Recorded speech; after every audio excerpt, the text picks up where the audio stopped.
আসসালামু আলাইকুম। এখন বাজছে 9টা 24। আজকে তারিখ হচ্ছে 1 জুন 2026।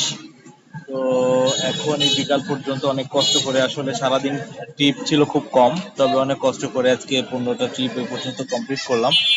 আমার ইনকাম হচ্ছে 2098-99 টাকা। আর লেদার বোর্ডের অবস্থা, ম্যাক্সিমাম যে ইনকাম করছে 2929 টাকা, মিনিমাম যে ইনকাম করছে 2232 টাকা।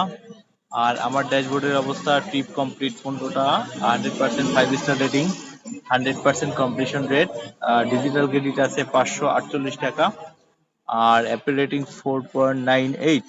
তো আলহামদুলিল্লাহ এই অবস্থা। কিন্তু আজকে যারা যাত্রী আছে ঢাকার ভিতরে খুব কম লোকই ঢুকছে মনে হচ্ছে, তবে যাত্রী অনেক কম। অনেকক্ষণ যাবত দাঁড়াছিলাম, এতক্ষণ তো 15টা ট্রিপ না, আরো অন্তত 5টা ট্রিপ বেশি হওয়ার কথা ছিল।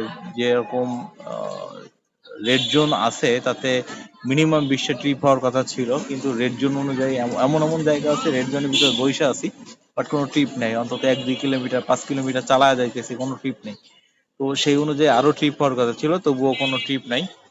তো দেখা যাক, এখন যেহেতু বিকাল হয়েছে, রাত পর্যন্ত থাকলে কতগুলো ট্রিপ করতে পারি।